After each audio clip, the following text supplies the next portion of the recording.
Hey guys, what's going on? It's Cody here, and I'm sorry I haven't really been putting a video. I know the last time I did was about a week or so ago, actually almost 2 weeks now. Um, we did a prediction of where each and every single free agent quarterback is going to go this year. And there are some pretty good ones and some not so great ones. Um, I'm sticking to my prediction with Philip Rivers and but I was wrong on Drew Brees. Drew Brees is coming back, so good for him, and it's great for the league and for the Saints and Vikings rivalry. It continues that big rivalry in the playoffs, and I'm excited for that next chapter. I think the Saints could be a big problem next year. I think they may actually have a chance to make one last run.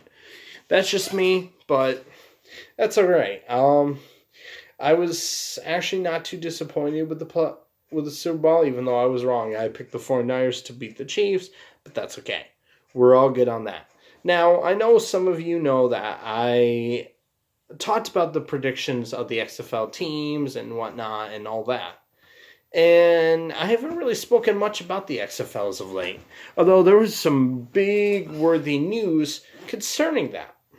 Now, let's get into that. So let's talk about both Week 1 and Week 2. So I watched all 8 games, including the first one from Week 1, the first 4, excuse me. Ugh. Got, I don't know what that is, but anyway.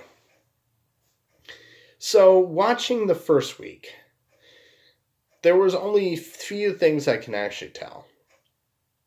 A, the Roughnecks look like beast mode. And then the DC Defenders looked dominant at home. Like they played out of their minds. Seattle gave them a good run. The Guardians versus Vipers game, a little bit disappointing, but it wasn't too bad. The Blackhawks versus Renegades game was good. Blackhawks is the team I'm going for, even though I'm from New York. I like the city of St. Louis, and I'm glad that they got their team finally. And they played really well. They beat Dallas, but if Landry Jones was in him, they may have lost. But we're going to get to that in a second here. And then Week 2 happened. Now, with Week 1, there was obviously a scrimmage, some fighting that was going on, and there were some words that weren't bleeped out. So you heard some cuss words, which the league has since really been doubling down on, which is good. The interviews are pretty good, especially if Pat McPhee is just phenomenal. I love having him in the XFL because he really makes it interesting, especially him talking about Marquise King winning a game for the Blackhawks. He's like, that's what we putters do. We win games. It's like, my man. I love Pat McPhee. He's awesome. Marquise King is phenomenal athlete. I'm glad we picked him up because he was great with the Raiders. I loved seeing him play. So it was a really cool time. The Week 2 though there were some good moments and then there were some bad moments. The good moments were you saw some great play from Houston Roughnecks versus St. Louis. Yes, we lost, but we kept the game close and we could have actually won that game. It was that was probably one of the better games that the XFL had. Probably game of the year is my opinion. This has been not brought to you by McDonald's, by the way, so I'm not sponsored or anything. Anyway, but for other than that, there was some inconsistencies. Yeah, inconsistencies, goodness. DC Defenders looked good as usual. Nothing to write home about. Cardell Jones, the guy's from Ohio State. He was part of a championship team. I'm not surprised he did well. I'm not surprised he is doing well. I think he never got the chance. Philip Walker, a.k.a. P.J. Walker, that guy is looking phenomenal. Jordan Tatumi is looking really, really good. Now, the quarterback play has become an issue. With Tampa Bay, they just can't get their quarterbacks right at all.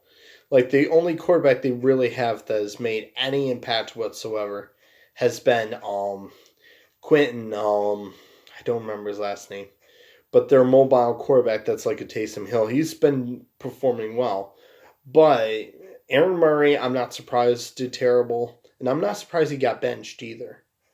The guy who replaced him, however, didn't really step up, and despite having the one of the better defenses, I should say, in the league, Tampa Bay looked awful. Their offense just they couldn't get anything going. And they're honestly the worst team right now offensively. Wildcats looked disorganized. Josh Johnson looked frustrated. Winston Moss tried to make some efforts to charge up this team, and in spite of his best efforts, it just hasn't looked good. Seattle Dragons, Dallas Renegades, let's see, St. Louis Battlehawks, and who's the other team? There's one other team that's 1-1. Brain freeze right now. Oh, New York. All four of those teams are 1-1 right now, so they're in the hunt to be like second place. And I'm just going to say right now, let me just put it to you this way. Here's my rankings for week 1 and week 2. And we'll get to Matt McGloin in a second here. We'll talk about that whole fiasco with the New York Guardians here. Actually, you know what? Let's talk about that first before we get into the rankings, just to be safe. Matt McGloin played pretty decently against the Tampa Bay Vipers, whose defense, by the way, is run by Jerry Glanville, who was the Houston Oilers head coach back when my dad was around my age. So he's been coaching for years. So it definitely, there was definitely good defense, but he did better. He did good with them, and then he just did not play at all. He got frustrated. He got very emotional, and at the end of the first half, he was like, "We got to change our whole entire game plan," and he gets benched. And he said, "This is the worst game I've ever been a part of." If I'm an NFL scout and I'm looking at the XFL and I see Matt McGloin's temper and I see how he handled things, I'd be really, really looking at him like, yeah, if you're gonna get frustrated that easily, it's going to really NFL defenses are gonna have fun with you. I think part of the problem is because you're sticking a microphone right in the face of the player after they just made a big play, terrible play, or something like that. It's hard to control your emotions. I know that if I'm saying something, I'm going to probably, if a microphone's put in my face, like, "What happened there? Why did you fumble?" "Because a guy struck the ball out of my thing, you stupid idiot." That I probably would lose my control too. But the thing is, Matt McGloin has been in the NFL. He knows. He knows what he's been on the big stage. He knows you gotta have control of your emotions. Otherwise, it's gonna cost you. And it has cost him, unfortunately. And I think that could play a big effect in the future for him. It just isn't going to look good for him, so maybe he gets that corrected. I don't know. But hopefully New York Guardians get their heads together on this, because right now, as it stands, they're not looking good. In week 1, it was a different story. So now we're going to get into the rankings. So changing this subject, this is what I had for week 1. At 8th place, obviously, the Vipers are going to start off in that spot. The Wildcats were in 7th at that point. 6th was Seattle. 5th was Dallas. 4th was St. Louis. The Guardians were 3rd. DC Defenders was number 2, and Houston was number 1. That was my week 1 look. Now, week 2, going into week 2 now. For rankings, things changed a little bit. Though, number 8 remains the Vipers because they just offensively cannot get it together. The Wildcats are barely at number 7.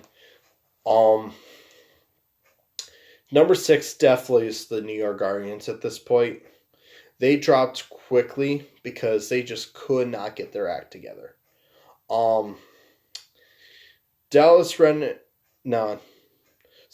Seattle Dragons are number 5 right now. Dallas Renegades are number 4. The St. Louis Battlehawks number 3. Houston remains at number 2. Switches with DC Defenders for number 2 and number 1 spot. So DC wins number 1 spot this week. Now, people are asking, Cody, what's your prediction? Who do you think's going to make it in? Well, I think Houston and DC, if they continue their ways of winning, I think they're both going to be a sure in for the division. St. Louis is the only one right now that I could see topping in theirs. I believe St. Louis is on the east side with DC, with Tampa Bay and New York. On the other side, it's going to be a little more difficult, I think, surprisingly. Yes, Houston, I think, will win that division.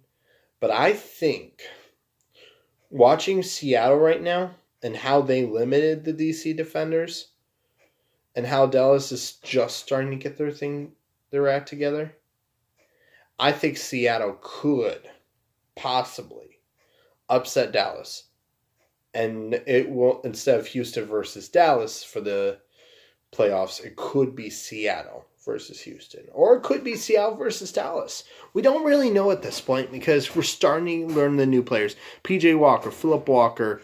The Colts knew about him for years. Andrew Luck suggested to his father about him. And Pat McAfee talks highly of him, and I don't blame him. I mean, the kid definitely shows that he's got the talent.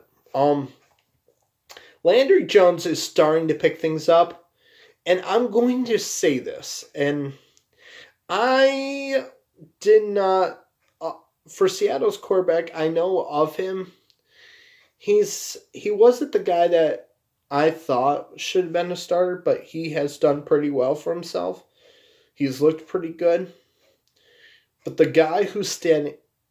there's several players that is standing out to me outside the quarterback position that I have been impressed with.